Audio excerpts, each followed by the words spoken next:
चिटणीस, माझ्या बाजूला बसल्यात त्या मृदुला नाखे, आम्ही दोघे जण आणि नंदूजी म्हात्रे ह्या 25 नंबरच्या प्रभागातनं अ मधनं नंदूजी म्हात्रे आहेत, ब मधनं महिला प्रभाग ह्याच्यातनं ह्या मृदुला नाखे मॅडम आहे आणि क सर्वसाधारण मधनं भाजपतर्फे आम्ही उमेदवारी आम्हाला मिळाल्याने आणि आम्ही ही निवडणूक लढवत आहोत। आता माझा स्वतःचा प्रवास एक सामान्य कार्यकर्ता म्हणून भाजपमध्ये सुरू झाला। सामान्य कार्यकर्ता ते आमच्या डोंबिवली पश्चिम मंडलात, आम्ही मंडल म्हणतो, मंडलाचा पश्चिमेचा मी उपाध्यक्ष झालो।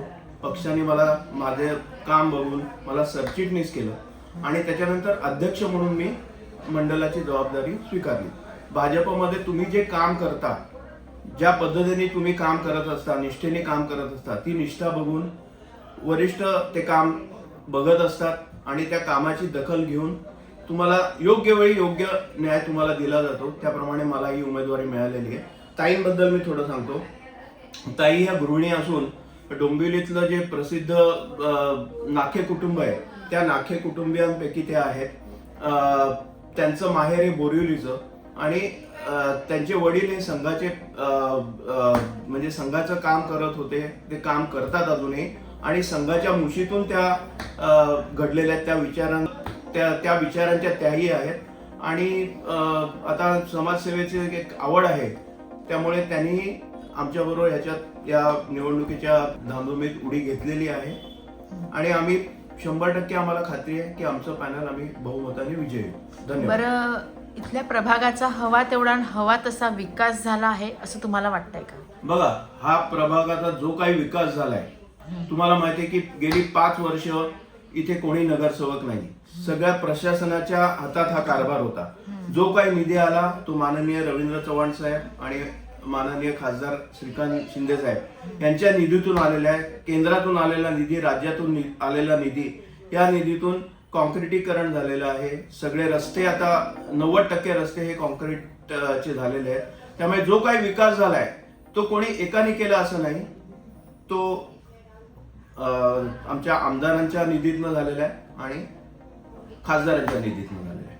बरं, आता सध्याचं पर्व हे विकासाचं आहे, विकासाच्या दृष्टीने वाटचाल सुरू आहे। बरोबर। आपल्या प्रभागाचा विकास झाला की आपाप शहराचा देखील विकास होऊ शकतो, तर त्या दृष्टीने आपल्या प्रभागाचा जास्तीत जास्त विकास होण्यासाठी आपण कुठल्या योजना आणू शकतात? बघा, असं आहे की पंचायत टू पार्लमेंट ही भाजपची विजन आहे, भाजपची संकल्पना आहे। आज केंद्रात नरेंद्र मोदी आणि त्यांच्या नेतृत्वात एनडीएचं सरकार आहे।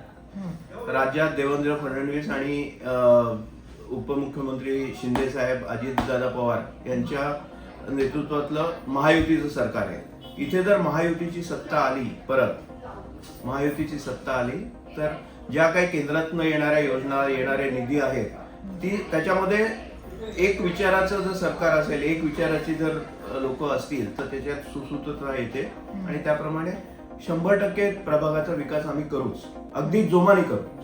धन्यवाद। बरं, एक 15 जानेवारी रोजी मतदान होत आहे, तुम्ही मतदारांना काय आवाहन करू इच्छिता? मतदारांना माझं एकच आव्हान राहील की कोणीही मतदान चुकवू नका।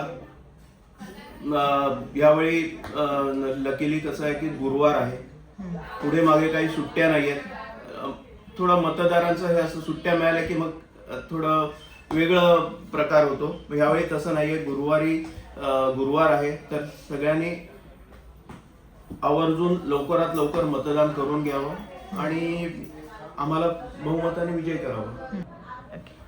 मी सगळ्या मतदारांना, सर्व नागरिकांना विनंती करतो की तुम्ही लवकरात लवकर घराच्या बाहेर पडा, आपला मतदानाचा हक्क बजावा आणि भाजपला आणि शिवसेनेच्या महायुतीला प्रचंड